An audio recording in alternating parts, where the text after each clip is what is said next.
As minas de carvão de Centralia, na Pensilvânia, nos Estados Unidos, são da década de 1850.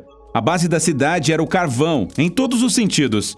Ela ficava sobre uma mina e seus moradores o utilizavam não apenas para abastecer suas casas, como também para desenvolver a economia local.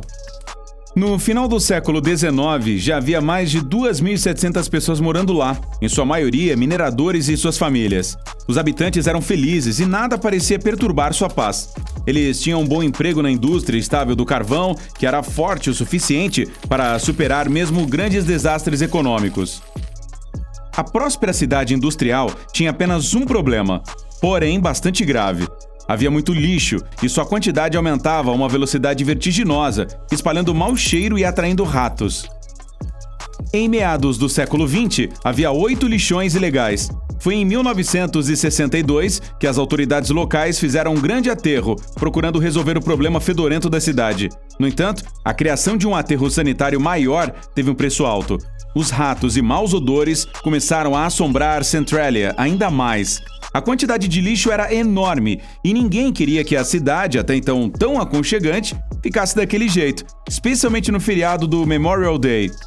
O conselho não desistiu e em maio de 1962 houve a decisão de se livrar de todo o lixo simplesmente queimando-o. Existia a certeza de que o método iria deixar a cidade limpa novamente, mas uma coisa não foi possível prever. O fogo queimou na superfície sim, mas abaixo dela também. Ele se espalhou e as pessoas não perceberam que sob o chão no qual andavam queimava carvão. O fogo começou em maio de 1962 e nunca mais parou de queimar. O local está em chamas há mais de 50 anos. Naquela época, os moradores não acreditavam que aquilo poderia acontecer com sua amada cidadezinha. Ela lentamente estava queimando sem parar e, o pior, ameaçava levar a todos para o abismo ardente. O fogo se espalhou rapidamente através de uma abertura no poço. Rachaduras e fissuras deixaram o oxigênio entrar. Então o incêndio logo aumentou, queimando ainda mais carvão.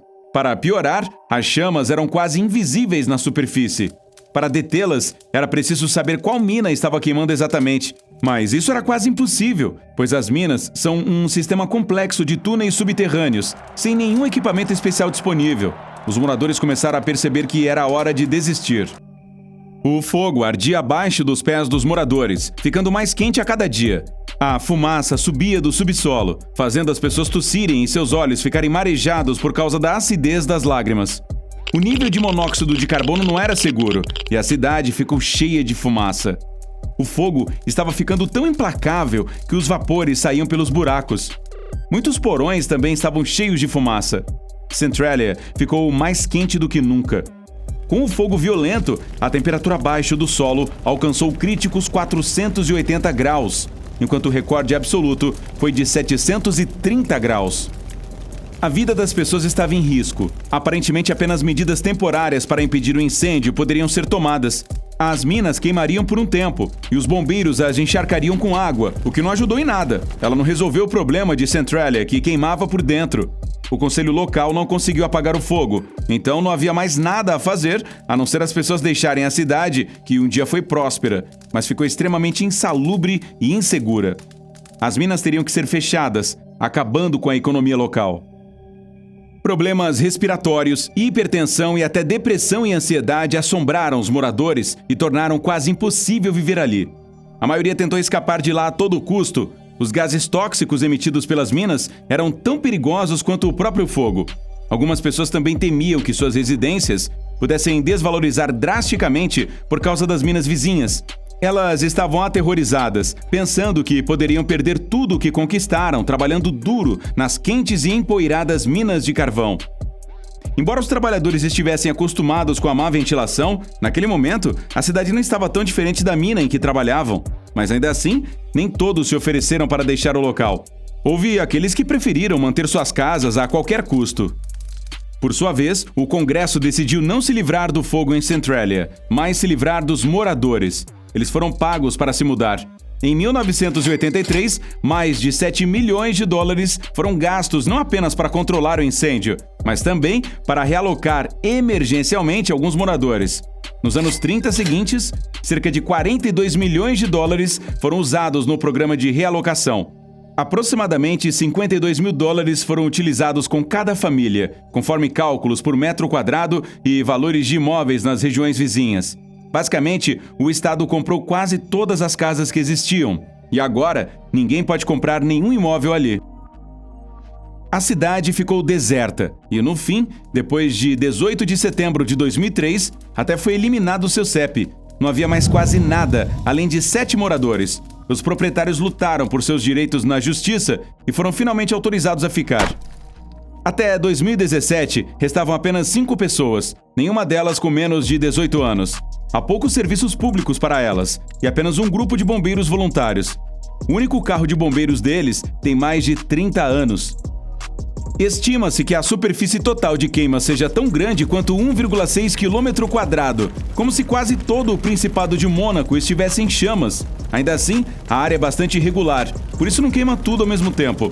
Outra questão é que o fogo se espalha não apenas na área, mas também em profundidade. As minas têm cerca de 90 metros para baixo e se estendem por mais de 13 quilômetros, em uma área total de 15,2 km². Se continuar queimando como hoje, é provável que os depósitos de carvão durem pelo menos 250 anos. Uma região movimentada que gerava recursos para tantas pessoas se transformou em um local nada adequado para a vida. Centralia é agora uma cidade fantasma. Suas ruas estão desertas, a maioria das pessoas abandonou o lugar há muito tempo e quase não há edifícios. E, no entanto, Centralia não é o único fogo causado pela queima de carvão que dura tanto tempo. Esse tipo de incêndio é bem comum em todo o mundo. Em Jharia, na Índia, as chamas subterrâneas foram detectadas pela primeira vez em 1916. Surpreendentemente, mais de 80 mil pessoas ainda vivem lá, apesar da fumaça. A origem do fogo é desconhecida. Ele pode ter sido causado por um raio ou outro desastre natural. Uma cidade em chamas há mais de um século também não é um recorde. As montanhas ardentes da Austrália estão assim há cerca de 6 mil anos, e algumas pessoas até afirmam que o fogo existe há aproximadamente 15 mil anos. As montanhas não estão queimando, mas fumegando, já que a fumaça do enxofre chega à superfície através de rachaduras. Elas mantêm a área em chamas constantemente. O ar entra nos buracos e o incêndio simplesmente não para. Não apenas a fumaça, mas o odor não deixa ninguém respirar por lá. O ar cheira a enxofre, eca, e é escaldante, com uma temperatura de mais de 315 graus na superfície e cerca de 1.650 graus sob o solo onde o carvão está queimando. Ei, se você aprendeu algo novo hoje, curta este vídeo e o compartilhe com um amigo. E aqui estão alguns outros vídeos legais de que eu acho que você vai gostar. Basta clicar à esquerda ou à direita e permanecer no lado incrível da vida.